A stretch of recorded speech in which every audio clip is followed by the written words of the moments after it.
the trail to the pole, perched at the edge of a rocky ridge. I thought back to the trail notes and tossed a jumble of words around in my mind.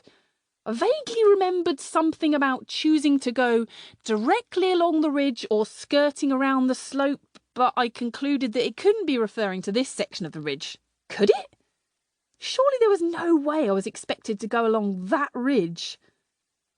I looked down the south slope and wondered about going that way instead. Didn't seem to be an appealing option either, as the ground dropped away very steeply and was almost all slippery scree.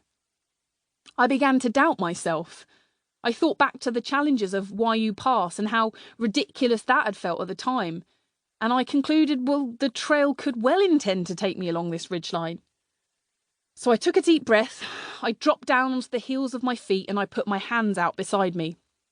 If I was taking on this route, I was going to do it by staying as low as possible to the ground, or what little ground there was. I assumed the position of a crab, a very frightened crab with a gigantic backpack. This was going to take some careful progress. Heart beating clean out of my chest, I edged forward. I moved one foot or hand at a time, stopping to regain my balance between any progress. The rock dropped away quickly on both sides, and I was clambering on something barely wide enough to take my trainers. 3 steps out onto the ridge, and I spotted 2 figures in the distance. It was Finny and Fee. Silhouetted against the early morning sun, the sight of them reassured me. Thoughts that they'd made it this far, so it must be okay, were quickly followed by wondering how on earth they had made it this far. My heart beat harder still when I focused my attention on my breathing. I thought back to the first time I'd tried slacklining. I remembered how amazed I was that bringing your breathing under control had such an effect on how much the line wobbled underfoot. Of course, that was a line strung between 2 trees in Derbyshire, and these were rocks 1,700 metres high up in New Zealand, but the principle was the same. Shoving all thoughts from my mind, I shuffled a little bit further along. Still one leg or arm at a time, and still very, very slowly.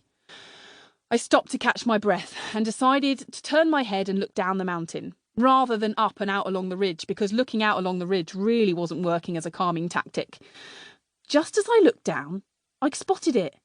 "You little bugger!" I said out loud. 5 metres down the slope to my right was an orange pole. The next pole. The pole I should have been following. Shit! I inhaled sharply. The pole is down there. That means I am not supposed to be up here. Up here, limbs dangling precariously on granite rocks. A realisation that suddenly made everything a whole lot worse. Breathe, Anna, breathe. I eased myself back in the direction I'd come from. I felt like a bus that had gone down a one-way street. Turning around wasn't an option. The ridge was so narrow that there was only space for one limb on a section of it at a time. What had been a tricky manoeuvre forwards doubled in difficulty in reverse. At one point, I froze, solid. "You're going to fall. Don't fall. Oh, for Christ's sake, Anna, just don't fall. Don't fall!" At last, I made it far enough back to a point where I thought it would be safe to rejoin the mountainside. I locked eyes on the elusive pole and supported my body weight on my 2 arms, lowering myself into the scree below. As my feet found the floor, it moved. "Whoa!" I yelped, dropping in height as the scree under my feet slid downwards, taking me with it for a little. I grasped a solid bit of granite to my left and watched as a mini rock slide continued below me, gathering up a few larger boulders and sending them tumbling downwards too. I heard a call and then an echo. "Anna! Anna! Anna! Anna!" My name bounced off around neighbouring peaks like a pinball in an arcade game. Playing peekaboo, I popped my head around the side of the granite that I was now clinging to and shouted and waved at Finny and Fee, who stopped their hike and were now facing back in my direction. "Hey!" I yelled. "I'm here!" "There you are!" came the reply from Finny. "We thought you might have fallen and died," he added in his usual matter-of-fact tone. I could hear them as clear as day, even though they were a kilometre away further along the ridge.